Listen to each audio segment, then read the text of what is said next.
వస్తున్న మనం ఇష్టపూర్వకంగా వస్తున్నామా, లేక వెళ్ళకపోతే దేవుడేమని అంటాడని ఉద్దేశంతో వస్తున్నామా, లేక వెళ్తే ఏదో ఆశీర్వాదం వస్తుంది అన్న ఉద్దేశంతో వస్తున్నారు? ఎలా వస్తున్నారు చెప్పండి. చెప్తా, వెళ్ళకపోతే పాస్టర్ గారు కోపడతారేమో, అడుగుతారేమో, ఏమంటారేమో, అదే పాస్టర్ గారి మీద ఉన్న భయంతో వస్తున్నామా? నిజంగా దేవుడు అంటే ఇష్టంతో వస్తున్నామా? లేదు ఏదో పొందుకుందామని వస్తున్నామా? లేదు వెళ్ళకపోతే ఏదైనా జరుగుద్దనే ఉద్దేశంతో వస్తున్నామా? ఎలాగ వస్తున్నాం? లైవ్లో ఈ కార్యక్రమాన్ని చూస్తున్న వారికి కూడా ప్రశ్న, ఏ ఉద్దేశంతో వస్తున్నావు దేవుని సన్నిధికి? నీ ఆశీర్వాదం అనేది దేవుని ద్వారాగా నువ్వు పొందుకునే ప్రతి మేలు కూడా నీ వచ్చే విధానంలోనే ఉంది, దాగి ఉంది. నువ్వు వచ్చే విధానంలోనే దాగి ఉంది.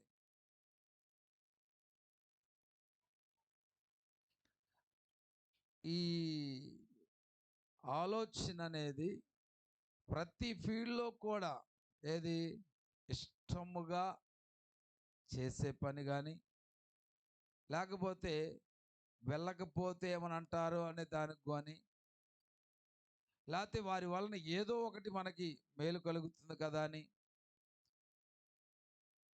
ఆలోచన చేసి మనము ఎక్కడికి వెళ్ళినా సరే ఒకటే గుర్తుపెట్టుకోండి, నువ్వు వెళుతున్న విధానములోనే ఆశీర్వాదం అనేది, మేలు అనేది దాగి ఉంది. వీటన్నిటిలో ఏది కరెక్ట్ అంటారు చెప్పండి? ఏ ఫీల్డ్ అయినా సరే, ఏ ఫీల్డ్ అయినా ఏది కరెక్ట్ వే? అవునా? ఇష్టముతో వెళ్ళడం, దేవుడి మీద ఇష్టపడి వెళ్ళడం. అలాగే ఏదైనా సరే ఇష్టపడి చేసిన దానిని బట్టి ఎక్కువ మనిషికి ప్రయోజనం అనేది కలుగుతుంది. అవునా కాదు? ఈరోజు మీరు వచ్చే విధానము ఇష్టమైనదా, లేదు భయంతో వస్తున్నారా? దేవుడి మీద ఉన్న భయంతో వస్తున్నారా? అదే వెళ్ళకపోతే దేవుడు ఏమన్నా చేసేస్తాడేమో అనే ఉద్దేశంతో వస్తున్నారా? లేదంటే దేవుడి దగ్గర నుంచి ఏదో ఒకటి పొందుకుందామని వస్తున్నారా? లేదంటే పాస్టర్ గారు ఏమన్నా కోపాడతారేమో, అడుగుతారేమో? అందులో మన పాస్టర్ గారికి అలవాటు ఏంటి? అందరి మధ్యలో అడుగుతాడు. ఆయన పక్క పిలిచి అడిగితే ఎంత బాగుంటుంది. అలా అడగడు, అందరిలో పెట్టి అడుగుతాడు అని ఆలోచనతో వస్తున్నామా? ఈరోజు ఏది నీకు ఆశీర్వాదకరమైనదో ఎంచుకొని నువ్వు భక్తి చేస్తే చాలా మంచిది. హల్లెలూయా. ఇప్పుడు ఈ 4 రకాల కోణంలో ఈ 4 విధములైన ఆ కోణాలకు సంబంధించిన వాళ్ళు ఉన్నారంటారా, లేరంటారా చెప్పండి? ఇప్పుడు ఉదాహరణకి చెప్తున్నా, మన మధ్యలో ఉన్నారంటారా, లేరంటారా? ఈరోజు ఉన్నారంటారా? ఈరోజు ఈ శుక్రవారం ప్రార్థనలో ఈ 4 విధములైనటువంటి ఆలోచనలో ఈ 4 విధాలు కలిగిన వారు ఇక్కడ ఉన్నారనుకుంటా నేను. ఏది ఇష్టంగా వచ్చిన వాళ్ళు ఉన్నారు, దేవుడి మీద భయంతో అమ్మో ఎలాగపోతే దేవుడు ఏమన్నా చేసేస్తాడేమో అనే భయముతో వచ్చిన వాళ్ళు ఉన్నారు. అలాగే ఏదో ఒకటి దేవుడి దగ్గర నుంచి పొందుకోవాలి, మనకు అవసరం ఉందిగా, వెళ్తే అది తీరుద్దేమో అని ఆలోచనతో వచ్చిన వాళ్ళు ఉన్నారు. అలాగే పాస్టర్ గారి మీద భయంతో వచ్చిన వాళ్ళు కూడా ఉన్నారు. ఇప్పుడు నేను చెప్తున్నాను, ఈ 4,000 దేవుడంటే ఇష్టపడి వచ్చిన వాళ్ళు మాత్రమే దేవుని చేత దీవించబడతారు. హల్లెలూయా. ఇంకా వేరే ఆలోచనతో మీరు వచ్చారనుకోండి, దానివల్ల ఏమి ప్రయోజనం లేదు. ఇది ఈ ఫీల్డ్లోనే కాదు, ఈ ప్రార్థనకు వచ్చే విషయంలోనే మాత్రమే కాదు, ఈ భక్తి విషయంలోనే కాదు, నీ ఇంట్లో అయినా సరే, వ్యాపారంలో అయినా, ఉద్యోగంలో అయినా, ఏ ఫీల్డ్ అయినా సరే ఇష్టముగా నువ్వు చేస్తేనే దానిలో నువ్వు ఆనందాన్ని పొందుకోగలుగుతావు, ఆశీర్వాదాన్ని అనుభవించగలుగుతావు. కాబట్టి ఈ భక్తి పదములో కూడా దేవుడంటే ఇష్టపడి మనం ఎప్పుడైతే భక్తి చేయగలుగుతామో అలాంటి ఇష్టమైన భక్తే దేవుడికి కూడా ఇష్టమైంది. హల్లెలూయా. లేదనుకో మిగతావన్నీ ఎలాగ ఎంచుకుంటాడంటే నేనేం అనకపోతే అసలు వచ్చేవాళ్ళు కాదు వీళ్ళు అని దేవుడు అనుకుంటాడు. నేను ఇవ్వకపోతే వీళ్ళు వచ్చేవాళ్ళు కాదు అనుకుంటాడు దేవుడు. పాస్టర్ గారు ఏమనకపోతే అసలు రారు వీళ్ళు అనుకుంటాడు దేవుడు. కాబట్టి చాలా జాగ్రత్తగా భక్తి చేసే విషయంలో మనం మెలకువ కలిగి భక్తి చేయాలి. హల్లెలూయా. ఈరోజు ఇప్పటికి ఒకవేళ దేవుడు అంటే ఇష్టము అనేది లేక మిగిలిన 3 విధములైన ఆలోచనతో ఇప్పటికీ నువ్వు అదే జీవితాన్ని గడుపుతున్నట్లే దయచేసి ఒక దైవ సేవకుడికి చెప్తున్నాను, అలాంటి ఆలోచన విధానాన్ని పక్కన పడేసి దేవుడు అంటే నాకు బహు ఇష్టమండి, ఆయన లేకపోతే నేను లేనండి అన్నట్లుగా నువ్వు జీవించగలిగితే నిశ్చయముగా నీ నివాస స్థలాలు ఆశీర్వాదకరంగా మారుతాయి. హల్లెలూయా, హల్లెలూయా. ఆ వే అనేది నిన్ను ఏ శ్రమైనా, ఏ కష్టమైనా, ఏ ఇబ్బంది అయినా, ఏ బలహీనత అయినా, ఏ రోగమైనా, ఏ కష్టమైనా సరే నీ ఆత్మీయత ముందు అది నిలవలేదు. హల్లెలూయా, హల్లెలూయా. అందుకే పౌలు కూడా అంటాడు కదా, రోమా సంఘముతో అంటాడు కదా, ఏమంటాడు ఒకసారి చూడండి, ఆ మాట నేను చదివిస్తాను.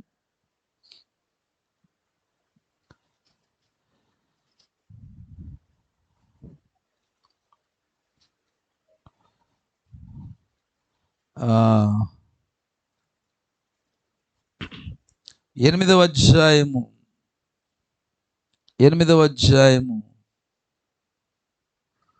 35వ వచనం నుంచి చదవండి. క్రీస్తు ప్రేమ నుండి, జాగ్రత్తగా వినండి, క్రీస్తు ప్రేమ నుండి మనలను ఎడబాపు వాడెవడు. ఏంటంటే దేని నుంచి అంట? క్రీస్తు ప్రేమ నుండి. అంటే క్రీస్తు ప్రేమ నుండి అంటే ప్రేమ అనేది ఎలా పుట్టుకొస్తుందండి? ప్రేమ అనేది ఎలా పుట్టుకొస్తుంది? ఇష్టములో నుంచి పుట్టుకొస్తుంది ప్రేమ. దేంట్లోంచి? ఇష్టములో నుంచి పుట్టుకొచ్చేది ప్రేమ. ఆ ప్రేమ నుండి ఎవడు కూడా ఏది కూడా ఎడబాయలేదు. హల్లెలూయా. ఇష్టము ఇష్టము ఇష్టము. కష్టం వచ్చినా సరే ఓర్చుకుంటుంది ఇష్టం, ఇబ్బంది వచ్చినా తట్టుకుంటుంది ఇష్టం, కరువు వచ్చినా కదండి, కరువు వచ్చినా ఇష్టం తట్టుకుంటుంది. ఇష్టము లేని అంటారు కదా, ఇష్టం లేని మొగుడుతో కాపురం చేసినట్టుగా ఉందా ఇది అంటారు కదా, అంతేనా? ఏమంటారు? అది చూసారు. అదే ఇష్టం ఉందనుకోండి, ఇష్టం అనుకోండి, ఎంత కష్టం వచ్చినా, ఎంత కరువు వచ్చినా, ఎన్ని సమస్యలు వచ్చినా, ఒక మాట అన్నా, ఒక దెబ్బ కొట్టినా ఏం చేస్తారండి? అయినా సరే ప్రేమిస్తూనే ఉంటారు. ఇష్టములో నుంచి వచ్చుకున్న ప్రేమ నుంచి ఎవ్వరు కూడా ఏది కూడా ఎడబాపలేదు. దేవుడికి మహిమ కలుగాక. హల్లెలూయా. అందుకనే పౌలు ఇక్కడ ఇష్టపడి వచ్చాడు. ఆయన ఇష్టపడి వచ్చాడు కాబట్టి ఆ యొక్క ప్రేమ నుండి శ్రమ అయినను, బాధ అయినను, హింసైనను, కరువైనను, వస్త్రహీనతైనను, ఉపద్రవమైనను, ఖడ్గమైనను మనలను ఎడబాపునా. హల్లెలూయా, హల్లెలూయా. వేవి కూడా ఏం చేయలేవు, ఎడబాపలేవు. అయితే నేను ఒక మాట చెప్తున్నాను, నువ్వు నిజంగా ఇష్టపడి దేవుణ్ణి ఆరాధిస్తున్నావా? ఇష్టముతోనే దేవుడి సన్నిధికి వస్తున్నావా లేదనేది ఇట్టే పసిగట్టేయచ్చు. ఎలాగా? శ్రమ వస్తే ఏం చేయరు? దేవుని సన్నిధిని విడిచిపెట్టరు, దేవుని ప్రేమను విడిచిపెట్టరు. వస్తే దేవుని విడిచిపెట్టరు.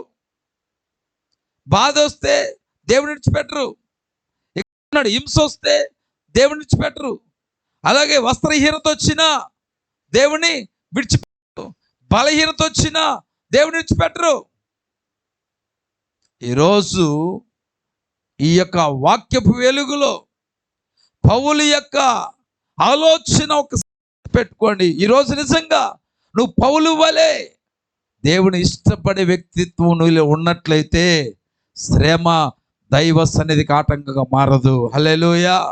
కష్టం అనేది దైవ సన్నిధికి ఆటంకంగా మారదు. రోగం అనేది దైవ సన్నిధికి ఆటంకంగా మారదు. బాధ అనేది దైవ సన్నిధికి ఆటంకంగా మారదు.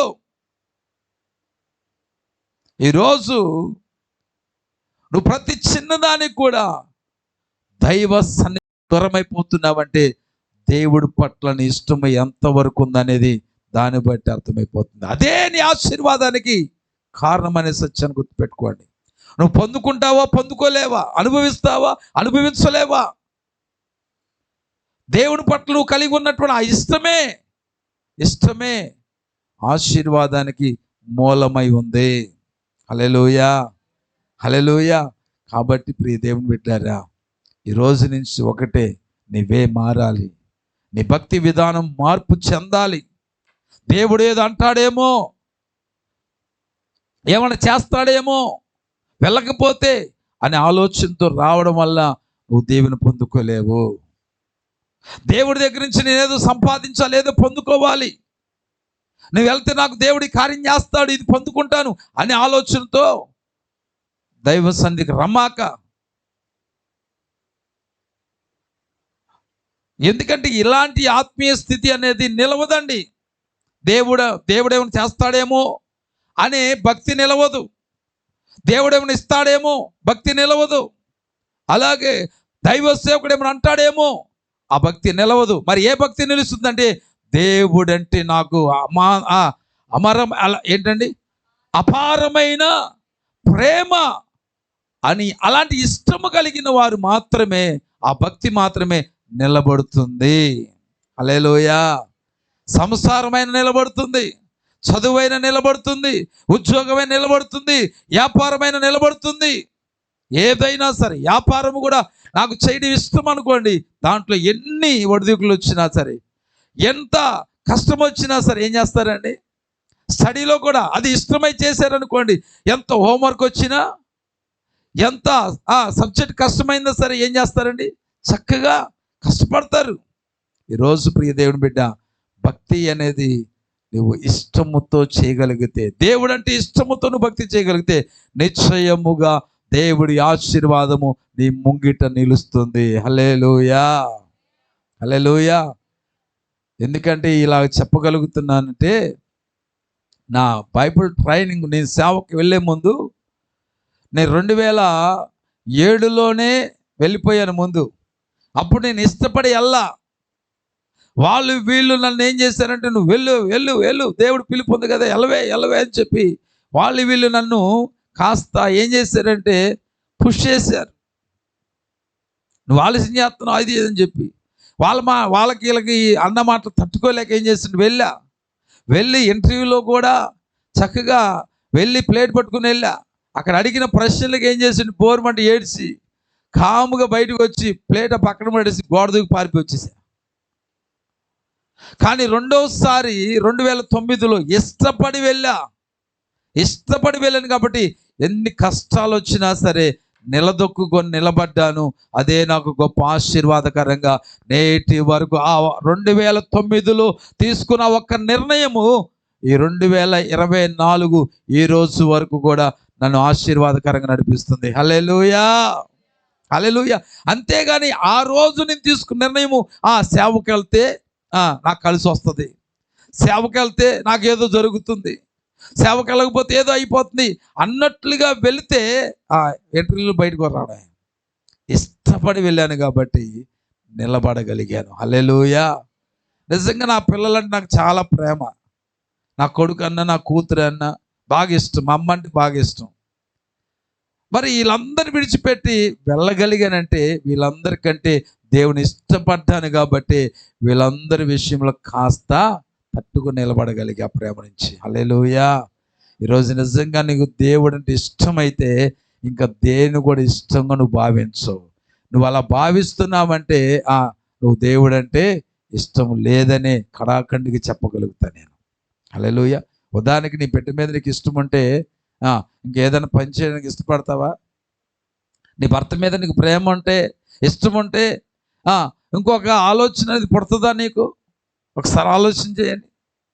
ఏదైనా సరే నీకు ఇష్టము అనే దాని విషయంలో కష్టం ఎంత వచ్చినా సరే దాని ప్రేమతోనే చేయడానికి ఇష్టపడతావు, అవునా కదా? హల్లెలూయా. ఒకవేళ భర్తకి ఈరోజు బిర్యానీ తినాలనిపించింది అనుకో, నీకు ఒంట్లో ఓపిక లేదు, అయినా సరే భర్త మీద ఉన్న ఇష్టం ఏం చేస్తుందండి? ఆ బిర్యానీ చేయించేస్తుంది, అవునా కదా? ఈరోజు నేను అదే చెప్తున్నాను. ఈ మర్మాన్ని గుర్తుపెట్టుకోండి. దేవుడు అంటే నీకు అపారమైనటువంటి ప్రేమ, ఇష్టం ఉంటే నువ్వు దేని లెక్క చెయ్యవు. పౌలు అలా కలిగి ఉన్నాడు కాబట్టి అంటున్నాడు, క్రీస్తు ప్రేమ నుండి నన్ను ఏదైనా ఎడబాపునా. ఈరోజు క్రీస్తు ప్రేమ నుంచి నిన్ను దూరం చేస్తుందంటే నువ్వు దేవుడిని ఇష్టపడట్లా.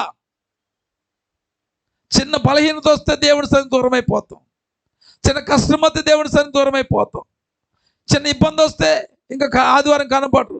ఎవరైనా చుట్టం వచ్చినా దేవుడి సన్నిధికి కనపడరు. ఎవరు బంధువు వచ్చినా దేవుడి సన్నిధికి కనపడరు. ఏదైనా కార్యక్రమం ఉంటే దేవుడి సన్నిధికి కనపడరు. ఏదైనా పని ఎవరైనా వచ్చి పలానా చోటకి వెళ్దామంటే ఆ రోజు కూడా దేవుడికి సన్నిధికి కనపడరు. ఈరోజు జాగ్రత్తగా గుర్తుపెట్టుకోండి. నువ్వు చేసే భక్తి అనేది అది ఏ రేంజ్లో ఉందో గుర్తుపెట్టుకుంటే నీకు క్షేమము కలుగుతుందనే సత్యాన్ని మాత్రం మర్చిపోవద్దు ఈ రాత్రి కాలమందు. హల్లెలూయా, హల్లెలూయా. కాబట్టి మన జీవితంలో మనం వేసే ఆ అడుగు ఏ విధంగా ఉందో మనం గమనించాలి. హల్లెలూయా, హల్లెలూయా. అబ్రహాము ఇష్టపడ్డాడు కాబట్టే బంధువులు దూరం అయిపోయాడు. దేవుడు అంటే ఇష్టపడ్డాడు కాబట్టే తన దేశానికి దూరం అయిపోయాడు. దేవుడు అంటే ఇష్టపడ్డాడు కాబట్టే తన తండ్రి ఇంటిని కూడా విడిచిపెట్టాడు, వెళ్ళాడు. మధ్యలో ఎన్నో ఆటుపోట్లు వచ్చాయి. అయినా సరే అబ్రహాములోని విశ్వాసాన్ని చేయలేదండి, విడిచిపెట్టలేదు కాబట్టి అబ్రహాము బహుగా వర్ధిల్లాడు. హల్లెలూయా, హల్లెలూయా. అలాగే ఇస్సాకు కూడా చూడండి, తన భార్య అంటే బాగా ఇష్టం కాబట్టి గొడ్రాలైనప్పటికీ సరే విడిచిపెట్టాలని ఆలోచన రాలేదు. ఇంకా పైపెచ్చు తన భార్య కొరకు ఇస్సాకు ఏం చేశాడండి? ప్రార్థన చేశాడు. ప్రభువా, వీళ్ళు నా భార్యను గొడ్రాలంటే నేను తట్టుకోలేకపోతున్నానయ్యా. నా భార్య బాధపడుతున్న చూడలేకపోతున్నానయ్యా. నా భార్య కన్నీరు పెట్టుకుంటే నేను తట్టుకోలేకపోతున్నానని చెప్పి దేవుని సన్నిధిలో తన భార్య అంటే ఇష్టం కలిగేంటే ఆమె కష్టములు పాలిభాగస్తుడయ్యాడు. తన కష్టంగా తీసుకున్నాడు. తన బాధను తన బాధగా తీసుకొని దేవుని సన్నిధిలో ఏం చేశాడంటే తన భార్య క్షేమాపు కొరకు ఆ నింద తొలగించబడి నిమిత్తమై ఆ బాధను తన భుజస్కంధాల మీద వేసుకొని ఏం చేశాడంటే దేవుని సన్నిధిలో ప్రార్థన చేశాడు. ప్రార్థన చేసిన ప్రార్థన దేవుడు ఏం చేశాడంటే ఆ యొక్క రిబ్కా గర్భాన్ని దేవుడు ఏం చేశాడండి? తెరిచాడు. హల్లెలూయా, హల్లెలూయా. ఈరోజు ప్రియ దేవుని బిడ్డలారా, ఒకంత ఆలోచన చేయండి. ఎలా ఉంది మన జీవితం? ఎలా ఉంది మన పయనం? ఎలా ఉంది మన ఆత్మీయ భక్తి విధానం?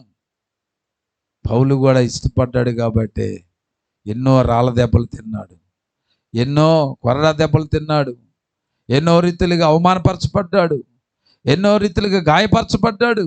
అయినప్పటికీ సరే ఇంకో మాట అంటాడు కదా, క్రీస్తు కొరకు బంధించబడ్డానికి మాత్రమే కాదు, క్రీస్తు కొరకు చంపబడ్డానికైనా సరే నేను సిద్ధపడి ఉన్నానని చెప్పాడండి. హల్లెలూయా.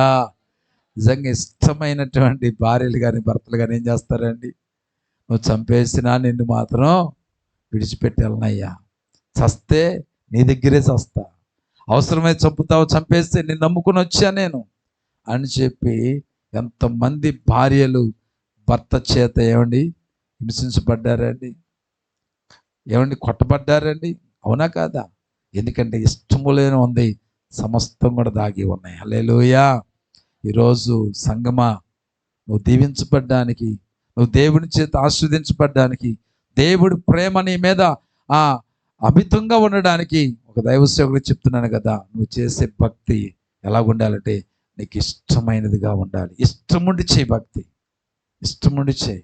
అంతేగాని కష్టంతో చేయి మాక. దేవుడు ఏదో చేస్తాడని, ఏదో నా మీదకి పంపిస్తాడేమో, లేకపోతే దేవుడు తీర్పు ఏదైనా తీరుస్తాడేమో, దైవ సేవకుడు ఏమని అనుకుంటాడేమో, విశ్వాసులు అడుగుతారేమో అనే ఆలోచనతో మాత్రం చేయమాక. దయచేసి చెప్తున్నా. హల్లెలూయా, హల్లెలూయా. మంచిది. ఏదైనా ఒక ప్రయోజనకరంగా అనిపిస్తే ఏం చేస్తామండి? ఆ ప్రయోజనకరమైనది ఏదైనా సరే ఆ ప్రకారంగా వెళ్ళిపోతాం. అవునా? ఈరోజు నీతి అనేది ఒక ప్రయోజనకరమైనదిగా కనబడుతుంది. ఎన్నో ప్రయోజనాలు దానివల్ల కనబడుతున్నాయి. ఈరోజు ఎంతమంది ఆ ప్రయోజనకరమైన నీతి ప్రకారంగా జీవిస్తున్నారు? అరే, అసలు ఇంతగా ఈ నీతి నీతి నీతి నీతి కలిగి బ్రతకండి, నీతిగా జీవించండి. ఆ నీతిగా బ్రతకడం వల్ల ఎన్నో ప్రయోజనాలను నేర్పిస్తున్నా సరే ఏం చేస్తున్నారంటే మాటల్లో నీతి ఉండట్లా, చేతల్లో నీతి ఉండట్లా. ఏమండి? నీతి తప్పి మాట్లాడడం, నీతి తప్పి ప్రవర్తించడమే తప్ప అంత తప్ప ఇంకోటి కనపట్లేదండి. నాకు అనిపిస్తుంది కదా, ఇంత ప్రయోజనకరమైనదిగా కనబడుతున్నా, ఇన్ని ప్రయోజనాలు నీతి వల్ల ఉన్నప్పటికీ సరే ఎందుకు నీతిగా బ్రతకడానికి వెనకంజ వేస్తున్నారు, కష్టపడుతున్నారు అర్థం కావట్లేదు. సరే, నేను ముందుకు వెళ్ళిపోతున్నాను. టకటక చెప్పి దేవుడి చిత్తం అయితే 2-3 వారాల్లో ఈ యొక్క నీతిని గురించిన ఆలోచన అంశాన్ని మనం ముగించుకొని మరొక అంశంలోకి వెళ్ళడానికి ఇష్టపడుతున్నాను. చూడండి, నీతి వల్ల కలిగే ప్రయోజనాలు మరిన్ని మనం చూడడానికి ఇష్టపడతాం. చూడండి, సామెతల గ్రంథము 10వ అధ్యాయము 7వ వచనం చూడండి. 10:7 చూడండి ఒకసారి. 10:7. నీతిమంతుని జ్ఞాపకము చేసుకొనుట, నీతిమంతుని జ్ఞాపకము చేసుకొనుట ఆశీర్వాదకర మగును. హల్లెలూయా. అంటే నీతి కలిగి ఉండుట ఆశీర్వాదమే. అలాగే నీతిగా బ్రతకడం అనేది కూడా, అంటే నీతిగా బ్రతకడం మనకు ఆశీర్వాదం. నీతిగా ఒక ఎదుట కనబడటం కూడా వారికి కూడా అది ఆశీర్వాదమే. ఇప్పుడు నువ్వు నీతిగా బ్రతుకుతున్నా, నీకు ఆశీర్వాదం. ఓకే, అలాగే నీతిగా బ్రతుకుతున్న నిన్ను ఎవరైనా జ్ఞాపం చేసుకుంటే వారికి కూడా ఆశీర్వాదమే. హల్లెలూయా. ఎలా ఆశీర్వాదం అవుతుందండి అంటే, నేను అప్పుడప్పుడు చెప్తా ఉంటాను, నాకు ఏదైనా బాధ వచ్చిందనుకోండి, ఎమ్మని భక్తులు జ్ఞాపం చేసుకుంటా. వాళ్ళకి కష్టం వచ్చినప్పుడు వీళ్ళు నిలబడ్డారు, వాళ్ళు జయించగలిగారు, అది కాస్త ఆశీర్వాదకరంగా మారింది. నేను కూడా అలాగే నిలబడాలి, నేను కూడా తట్టుకోవాలి, అలా నిలబడితే నాకు ఆశీర్వాదమే అని ఏం చేస్తానంటే అలాగా జ్ఞాపం చేసుకుంటూ ఉంటాను. ఈ రోజుల్లో కొంతమంది వెరైటీగా ఉంటారు. ఎప్పుడు కూడా ఆత్మీయతలు దిగజారిపోయిన వారు చూసి వీళ్ళు కూడా దిగజారిపోతూ ఉంటారు. ఉదాహరణకి త్రాగుడు అలవాటు ఉందనుకుందాం. ఈ త్రాగుడు అలవాటు ఉన్న వాళ్ళు దేవుని నమ్ముకుంటారు, వస్తారు ప్రార్థనకి. వచ్చినప్పుడు వీళ్ళకంటే కొద్దిగా సీనియర్గా ఉంటారు చూసారా, సీనియర్గా ఉండి వాళ్ళు కానీ తాగుతున్నారు అనుకోండి, వాళ్ళు చూసి ఏమనుకుంటారు, అయ్యో నాకన్నా 10 సంవత్సరాల భక్తి చదివి తాగుతున్నాడు, నేను తాగితే ఏమైంది, వీళ్ళు కూడా ఏం చేస్తారు, మళ్ళీ తాగడం మొదలు పెడతారు. నేను అంటాను కదా, నీవు సరే ఆడు 10 సంవత్సరాలు అయింది తాగుతున్నాడు, నువ్వు 5 సంవత్సరాలు అయింది నువ్వేం చేస్తున్నాడు, 10 సంవత్సరాలు తాగుతున్నాడు, నీ తాగితే ఏమైందిలే అన్నట్లుగా వాళ్ళని వీళ్ళని జ్ఞాపం చేసుకునేది. పడిపోయినోడిని, జారిపోయినోడిని, మళ్ళా అలవాట్లకు గురైపోయినోడిని చూసి నువ్వు కూడా పాడైపోవడం కాదు. నేను అంటున్నాను, 2 సంవత్సరాలు అంటే నీకన్నా 2 సంవత్సరాలు వెనక భక్తి చేస్తున్నవాడు ఎలా నిలబడ్డాడో, ఎలాగ ఎదుగుతున్నాడో అది చూసి మరింతగా నువ్వు సిగ్గు తెచ్చుకొని వాళ్ళగా నువ్వు ఎదగాలని ఆలోచన చేయొచ్చుగా. ఎప్పుడు కూడా మనిషి ఎలాగుంటున్నాడంటే, వాళ్ళు చేసిన తప్పును, వాళ్ళు చేసిన పొరపాటులను దిద్దుకోవడానికి, అది కరెక్ట్ అని అనిపించుకోవడానికి ఇతరుల మీద దాన్ని సాకుగా చెప్పుకుంటూ కూర్చుంటారండి. అది నీ జీవితానికి దీవెన కాదు. నువ్వు ఎప్పుడు కూడా ఆశీర్వాదకరంగా ఉండాలంటే నీతిగా బ్రతుకుతున్న వాడిని జ్ఞాపం చేసుకో. వాడికి ఎన్నో ఇబ్బందులు వచ్చినాయి, అయినా సరే నీతిగా బ్రతుకుతున్నాడు. వాడికి జరుగుబాటు లేదు, అయినా నీతిగా బ్రతుకుతున్నాడు. వాడికి కష్టం వచ్చింది, అయినా నీతిగా బ్రతుకుతున్నాడు. వాడి ఇంట్లో ఎన్నో ఇబ్బందులు వచ్చినాయి, అయినా నీతిగానే బ్రతుకుతున్నాడు. కట్నం ఇవ్వలేక, వాళ్ళు కోరిన కట్నం ఇవ్వలేక, పిల్లలు పెళ్లి చేయలేక అలాగే ఉన్నాడు. అలా నీతిగా బ్రతుకుతున్నాడు. అలాంటి వారిని చూసి నేర్చుకో. అంతేగాని నీతి తప్పి సరదాలు చేసేవాడిని చూసి నువ్వు కూడా నీతి తప్పి వ్యవహరించు మాకు. అది నీకు ఆశీర్వాదం కాదు. హల్లెలూయా, హల్లెలూయా. మన జీవితంలో ఇప్పుడు ఉదాహరణకి మా చెల్లి వివాహ విషయంలో కూడా ఒకటే, ఎన్నో సంబంధాలు చూసినప్పుడు అవి ఒకటి కుదరట్లేదని చెప్పి ఏ రోజు కూడా నిరుత్సాహపడలేదండి. ఎందుకంటే అంతకంటే ఇంకా ఎక్కువ సంవత్సరాలు వచ్చిన వాళ్ళకి దేవుడు ఘనంగా పెళ్లి చేశాడు. నా చెల్లి విషయంలో కూడా దేవుడు ఎలా చేస్తాడని ఆ నమ్మకంతో వీళ్ళని ఆ జ్ఞాపం చేసుకొని ఏమయ్యామంటే మేము నిలబడడానికి కారణమైంది. ఆ నిలబడటం ఏమైందంటే ఒక చక్కటి సంబంధం అనేది కుదరడానికి హేతువైంది. హల్లెలూయా, హల్లెలూయా. అంతేగాని పనికి మనల్ని ఎవరో ఒకళ్ళని జ్ఞాపం చేసుకుంటే ముందుకు వెళ్ళేవాళ్ళమా? వెళ్ళేవాళ్ళం కాదు. ఎప్పుడైనా గుర్తుపెట్టుకోండి, నీతిమంతుని జ్ఞాపం చేసుకుని నీకు ఆశీర్వాదం, పనికి మనల్ని జ్ఞాపం చేసుకుని దరిద్రం అవుతుంది. అర్థమైందా? మనం ఎంచుకునే విధానంలో కూడా ఉంది ఆశీర్వాదం. అర్థమైందా? చాలామంది దారి తప్పిపోవడానికి, ఒకప్పుడు ఒక వెలుగు వెలిగి ఇప్పుడు లోకంలో కలిసిపోవడానికి కారణం ఏంటి తెలుసా? వీళ్ళు ఎవరిని జ్ఞాపం చేసుకుంటున్నారో ఒకసారి అర్థం చేసుకోండి. పడిపోయినోడిని, మరలా సినిమాల చుట్టూ తిరిగేవాడిని, 2-3 ఫ్యామిలీ పెట్టుకున్నవాడిని జ్ఞాపం చేసుకొని ఏం చేస్తారంటే పర్వాలేదు, నాకంటే సీనియర్ పాస్టర్కి 2 ఫ్యామిలీలు ఉన్నాయి, 3 ఫ్యామిలీలు ఉన్నాయి, నీకంటే పెట్టుకునే ఏముంది, సొలొమోనుకి 1000 మంది ఉన్నారు కాబట్టి మనం ఏముంది, వయ్యొద్దులే, ఒక 10 మందిని మెయింటైన్ చేద్దాం. అక్కడే అయిపోయింది, 2గా చీలిపోయింది రాజ్యం. ఈరోజు ప్రియ దేవుని బిడ్డలారా, ఎప్పుడైనా సరే ఆ టైంలో దావీదు ఎందుకు జ్ఞాపకం రావాలి, లేకపోతే సొలొమోను ఎందుకే జ్ఞాపకం రావాలి? యోసేపు జ్ఞాపకం రాకూడదు నీకు? ఏమండి, యోసేపు జ్ఞాపకం రావచ్చుగా, లేకపోతే ఇస్సాకు జ్ఞాపకం రావచ్చుగా. హల్లెలూయా, హల్లెలూయా. కాబట్టి ప్రియ దేవుని బిడ్డలారా, ఏమీ లేదండి, చిన్న సాతాను గాడి చిన్న లాజిక్ అంతే. అరే నువ్వేంద్ర పెద్ద నీ కాసుగా ఉంటున్నావు, పెద్ద ఖచ్చితంగా ఉండాలంటే చూడు, వాళ్ళు చూడు, విశ్వాసం చూడు, నువ్వు ఎన్ని సంవత్సరాలు అయింది వచ్చి? 2 సంవత్సరాలు అయింది. నీతి నీతి అంటవేంది? వాళ్ళు చూడు 10 సంవత్సరాలు అయింది, ఎలా బతుకున్నావు చూసావా అని చూపించంగానే నిజమే కదా అని ఈ జీవితం ఏమైపోద్ది, అప్పుడే స్టార్ట్ అయిపోద్ది.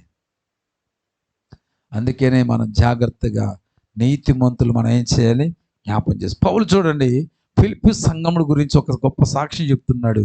చూడండి, ఫిలిప్పీ సంఘానికి రాసినటువంటి పౌలు పత్రిక, ఫిలిప్పీ సంఘానికి రాసిన పత్రిక 1వ అధ్యాయము 3-4 వచనాలు ఒకసారి చూడండి. 3-4 మొదటి దినము నుండి ఫిలిప్పీకి రాసిన పత్రిక 1వ అధ్యాయము 3-4 వచనాలు, అంటే 3-6 దాకా ఉంది చూడండి. మొదటి దినము నుండి ఇది వరకు సువార్త విషయములో మీరు నాతో పాలివారయుడు చూచి మీలో ఈ సత్క్రియను ఆరంభించిన వాడు యేసుక్రీస్తు దినము వరకు దానిని కొనసాగించునని రూఢిగా నమ్ముచున్నాను. గనుక మీ అందరి నిమిత్తము నేను చేయు ప్రతి ప్రార్థనలో ఎల్లప్పుడూ సంతోషముతో ప్రార్థన చేయుచు నేను మిమ్మును జ్ఞాపకము చేసుకున్నప్పుడెల్లను నా దేవునికి కృతజ్ఞతాస్తుతులు చెల్లించుచున్నాను. ప్రైజ్ ది లార్డ్, హల్లెలూయా. ఇక్కడ ఏమంటున్నాడు? నేను చేయు ప్రతి ప్రార్థనలో ఎల్లప్పుడూ సంతోషముతో ప్రార్థన చేయుచు నేను మిమ్మును జ్ఞాపం చేసుకున్నప్పుడెల్లను నా దేవుడికి ఏం చేస్తున్నాడంట? కృతజ్ఞతాస్తుతులు చెల్లించుచున్నాను. హల్లెలూయా.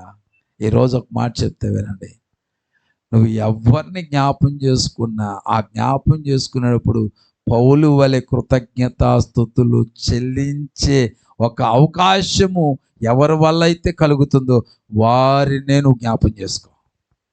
అర్థమైందా? మనం చూస్తూ ఉంటాం కదా, చూసినప్పుడు చూడు ఆదివారం మైకి పట్టుకుని పాట పాడుతూ ఉంటుంది. చేసేని పనికి మాలిన పల్లె. ఇలాంటి వాళ్ళు ఎందుకు బతుకుతారో అసలు భయం లేకుండా పోయింది వీళ్ళకి. ఈ మధ్య ఒకరు చెప్తా వచ్చారు నాకు. ఒక ఆయన అంట మందిరం దాకా సిగరెట్ కాల్చుకుంటూ వచ్చాడంట. ఎక్కడ దాకా మందిరం దాకా సిగరెట్ కాల్చుకొచ్చాడంట. కాల్చుకొని వచ్చి మందిరం దగ్గర 2 పీకులు పీకి పక్కన పడేసి మందిరంలోకి వచ్చాడంట. బా, అది ఇంకొక వ్యక్తి చూశాడు. చూసి అతనికి కోపం వచ్చింది. ఎందుకంటే దైవ భయము కలిగిన వాడు, దేవుడిని ఇష్టపడిన వాడికి ఇలాంటి వేషాలు వేసేవాడిని చూస్తే కోపం వచ్చేస్తుంది. అదే కానీ దేవుడు భయం లేని వాడు అనుకో, అరే ఈ బ్రదర్ భలే తాక్కుండా వచ్చేస్తున్నాడు, ఎక్కడ దాకా గేట్ దాకా వచ్చాడు తాక్కుంటా, అయితే మనం అక్కడ దాకా వెళ్ళిపోవచ్చు పర్వాలా అని ఏం చేస్తాడంటే వీళ్ళని ఆసరాగా తీసుకుని ఏం చేస్తాడండి, వాళ్ళు ఇంకా ఎక్కువ చేయడానికి మనసు నిలుపుతూ ఉంటారు. ఈరోజు ప్రియ దేవుని బిడ్డ ఒకటే గుర్తుపెట్టుకోండి, ఎవరిని చూస్తే దేవుని స్తుతించాలనిపిస్తుందో వారిని మాత్రమే జ్ఞాపం చేసుకో, వారి ప్రకారంగా నీ ఆత్మీయ జీవితాన్ని కట్టుకో. హల్లెలూయా, హల్లెలూయా. అలా కాకుండా ఇతరులను కానీ నువ్వు మోడల్గా తీసుకొని పనికిమాలిన అలవాట్లు కలిగిన, పనికిమాలిన బుద్ధులు కలిగిన చూసావనుకో, నీ ఆత్మీయ జీవితంలో దిగజారిపోతావు. దేవుడి దగ్గర నుంచి దీవెనేమో కానీ శాపాన్ని పొందుకుంటావు. ఒక ఆయన బాప్తిసం తీసుకోవయ్యా అంటే, నేను తీసుకున్నాయి గారు అంటున్నాడు. ఎందుకు తీసుకోవయ్యా అంటే, తీసుకున్న అందరూ బార్ దగ్గర నుంచున్నారంట. నీకెందుకయ్యా బాబు వాళ్ళు అక్కడ నుంచుంటే? వాడు గడ్డి తిన్నాడు, నువ్వు తింటావా? నీకు తీసుకోవాలని ఆశ ఉంది. తీసుకోవాలని ఆశపడినప్పుడు నువ్వు తీసుకొని నికాసుగా నువ్వు నిలబడి ఆ బారుల దగ్గర నిలబడేవాడికి బుద్ధి చెప్పు, వాడు మారినట్టుగా నువ్వు మాదిరిగా ఉండి అక్కడ. అంతేకాదు వాడేదో చేస్తున్నాడు, పనికిమాల పని చేస్తున్నాడు అని చెప్పి వాడిని చూసి అనవసరంగా నీ ఆత్మీయ జీవితం ఎందుకు పాడు చేసుకుంటావు? నీ నిర్ణయాన్ని ఎందుకు వెనక్కి తీసుకుంటావు? నీ ఆలోచన ఎందుకు విరమించుకుంటావు? వాడు అలాగే తాగాడు, వాడు ఎప్పుడు నరకానికి పోతాడు. వాడిని చూసి నువ్వు నీ నిర్ణయాన్ని వెనక్కి తీసుకోవడం వల్ల నువ్వు కూడా అక్కడికి పోతావుగా. హల్లెలూయా. అందుకని దేవుడు పౌలు అన్నాడు, నేను క్రీస్తుని పోలి నడుచుకున్నాను కాబట్టి మీరు నన్ను పోలి నడుచుకోమని చెప్పాడు. అందుకని హల్లెలూయా. మనం ఎవరినైనా ఒక పోలిక అనేది తీసుకున్నప్పుడు, పోల్చుకునేటప్పుడు ఎవరు పడతాలు పోల్చుకోమాకండి, ఎవరు పడతాలు మోడల్గా తీసుకోమాకండి, ఎవరు పడతాలు మాదిరిగా తీసుకోమాకండి. దిగజారిపోతాం ఆత్మీయ జీవితంలో. నేను కొంతమంది చూస్తూ ఉంటా సేవకుల్ని, ఎంతమంది ఎన్ని రకాలు కనబడతారో అని చెప్పి వాళ్ళంతా సీనియర్లే, అబ్బో బలంగా వాడబడతా ఉంటారు. వాళ్ళ ద్వారాగా ఆ కార్యాలు బాగా జరుగుతూ ఉంటాయి, విడుదల జరుగుతూ ఉంటాయి, గొప్ప సంఘం కూడా ఆ వందల వేలలో ఉంటారు. అయినా ప్రవర్తనలో సరైనటువంటి మార్పు, ప్రవర్తన సరిగ్గా ఉండదు. నిజంగా ఒక ఆయన చెప్తుంటే చాలా బాధ వేసింది. 1,50,000 సంవత్సరానికి ఏం చేస్తున్నాడంట, గవర్నమెంట్ ట్యాక్స్ కడుతున్నాడంట. ఎంత మరి ఎంత వస్తుందో అమౌంట్ నాకు తెలియదు, దానివల్ల ఎంత అమౌంట్ వచ్చిందో నాకు తెలియదు. కానీ ఎంత కడుతున్నాడంట, 1,50,000 2 లక్షలు కట్టేస్తున్నాడు ట్యాక్స్. కట్టి ఈ మానవుడు ఏం చేస్తున్నాడు, ఈ పాదిరి గారు 5,000 గవర్నమెంట్ ఇచ్చే తీసుకుంటున్నాడంట. చూడండి మరి, ఏది 1,50,000 కట్టేవాడు ఏం చేస్తున్నాడండి? అదేమనంటే గవర్నమెంట్ గుర్తింపు అంట. గవర్నమెంట్ దృష్టిలో ఏమవుతారంట, గుర్తింపు వచ్చిందంట.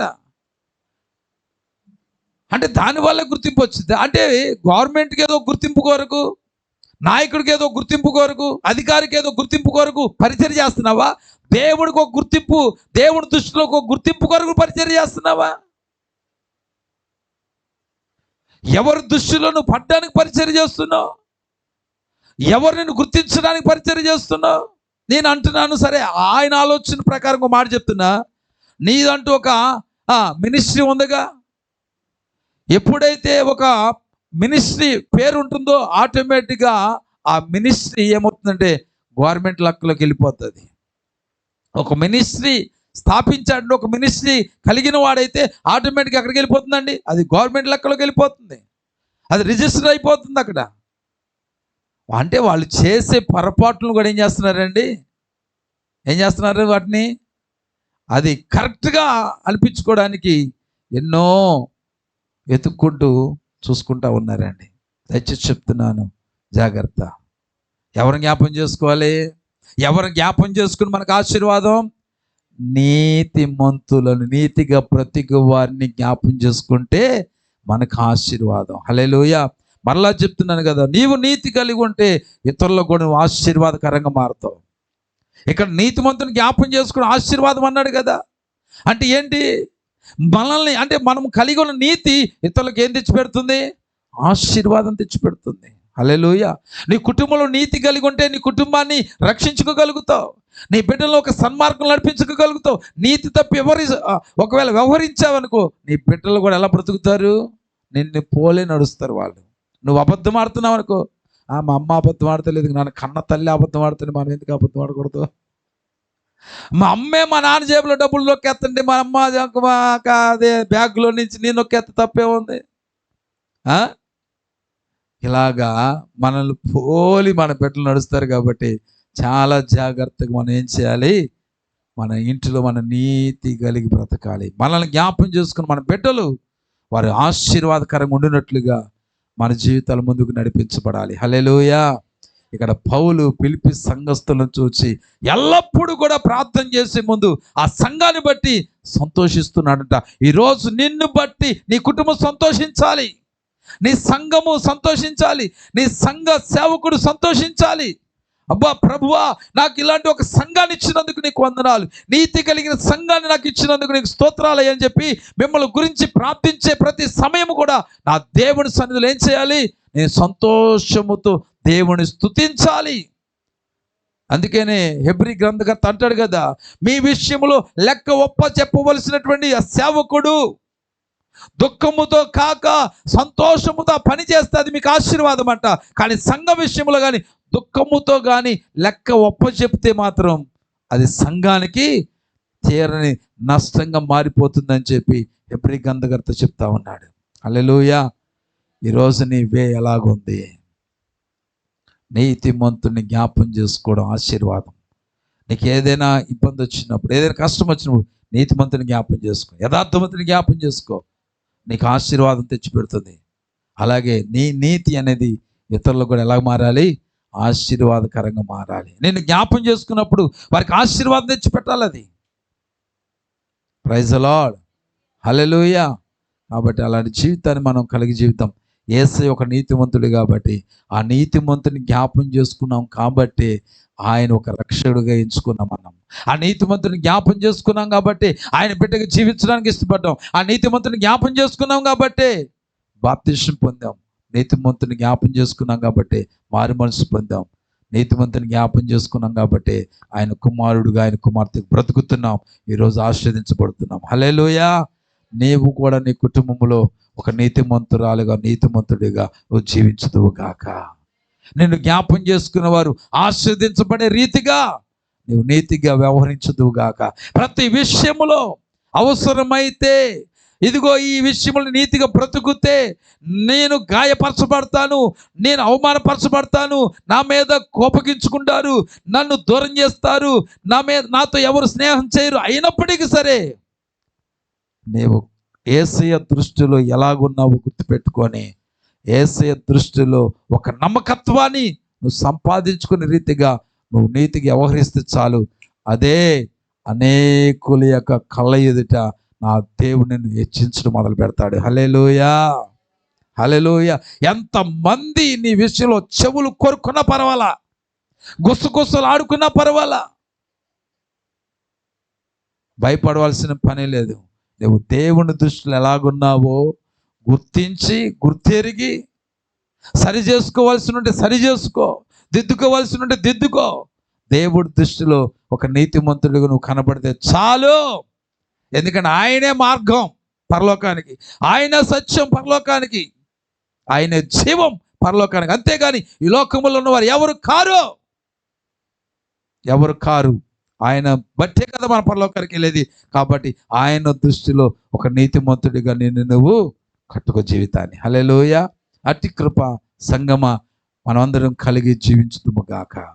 ఆమేన్. కళ్ళు మూసుకోండి, చిన్న ప్రార్థన చేసుకుందాం. దయగల తండ్రి, ప్రేమగల రాజా, ఈరోజు ప్రభువా ఎన్నో విషయాలు మాకు నేర్పించారు. నిజమే తండ్రి, మేము నీ సన్నిధికి వస్తుంది ఎలాగొస్తున్నాం? ఏ ఆలోచనతో వస్తున్నాం? ఇష్టంతో వస్తున్నామా? లేకపోతే దేవా నువ్వేదో అనుకుంటావని నువ్వేదైనా తీర్పు తీరుస్తావేమో, ఏదైనా శ్రమ వస్తుందేమో అని భయంతో వస్తున్నామా? లేకపోతే దేవుడి దగ్గరికి వెళ్తే నాకు అది చేస్తాడు ఇది చేస్తాడని ఆలోచనతో వస్తున్నామా? లేకపోతే దైవ సేవకుడిని నమ్మించడానికా? లేకపోతే దైవ సేవకుడిని అంటాడేమో ఎలాగపోతే అని ఆలోచనతో నీ సంధికి వస్తున్నామా? ఈరోజు ప్రభువా అయ్యా, ఏ జీవితం కలిగి వస్తున్నాం, ఏ ఆలోచన కలిగి వస్తున్నాం? ఈరోజు మాతో మీరు మాట్లాడేందుకు స్తోత్రాలు ప్రభువా. నీ చేత మేము దీవించబడాలంటే ఇష్టముతో నీ సంధికి వచ్చే వారికి ఉండాలి, మాకు నేర్పించావు. అటు ఇష్టమైనటువంటి జీవితం నేను ప్రేమించినట్లు చేస్తుంది. ఆ ప్రేమ నుండి ఈ లోకములో నువ్వు ఏవి కూడా మమ్మల్ని ఎడబాపలేవని ప్రభువా పౌలు ద్వారా మాకు నేర్పించారు. ఎన్నో విషయాలు, సత్యాలు మాకు నేర్పించారు. ఈ వాక్యపు వెలుగులో ప్రభువా మా జీవితాన్ని ఎక్కడైనా తప్పిపోయినట్లయితే సరి చేసుకొని ప్రభువా పౌలు వలె మేము కూడా క్రీస్తు ప్రేమ కలిగి క్రీస్తు చేత ప్రేమించబడిన వారముగా మా జీవితాలను కొనసాగించుదుము గాక. మేము నాయనా ఇతరులకు ఆశీర్వాదకరంగా ఉండినట్లుగా నీతిగా జీవించుదుము గాక. మేము నీతిగా బ్రతికి ఆస్వాదించబడుదుము గాక. మేము నీతిగా బ్రతికి ఇతరులకు ఆశీర్వాదకరముగా ఉందుము గాక. యేసయ్య శక్తి కలిగిన నామములో లైవ్లో ఈ కార్యక్రమాన్ని ఇంతవరకు వీక్షించిన బిడ్డలు కూడా అట్లాంటి ఒక జీవితాన్ని వారు జీవిస్తూ ప్రభువా అనేకులకు ఆశీర్వాదకరంగా నిలబడుదురుగాక. ఒక మాదిరికరమైనటువంటి సేవకుడిగా, విశ్వాసిగా, కుటుంబగా వారి జీవితాలు కట్టుకుందురుగాక. యేసయ్య శక్తి కలిగిన నామములో ప్రార్థించి మనవులని వేడుకొనిచున్నాం పరమ తండ్రి. ఆమేన్, ఆమేన్, ఆమేన్. యేసు రక్తమే జయం, సిలువ రక్తమే జయం. ప్రవేశ నామమునకే సంపూర్ణ విజయము కలుగును గాక. ఆమేన్, ఆమేన్, ఆమేన్. మన తండ్రి అయిన దేవుని ప్రేమ, కుమారుడైన యేసుక్రీస్తు కృప, పరిశుద్ధాత్మ దేవుని యొక్క నిత్య సహవాసం సన్నిధి ఇప్పుడు నెలపడును. ఆయన ఆఖరి పర్యంతరం వరకు సకల పరిశుద్ధులకు, సకల జనులకు ఈ రోజున ఆయన ఈ శుక్రవారపు ఉపవాస ప్రార్థనలు పాల్గొన్నటువంటి సంఘ బిడ్డలందరికీ, లైవ్లో కార్యక్రమాన్ని వీక్షించిన బిడ్డలకు సదా ఆయన కృపా నిత్యము తోడి నెడుగుని నడిపించును గాక. ఆమేన్, ఆమేన్, ఆమేన్. ఆశీర్వచనముగా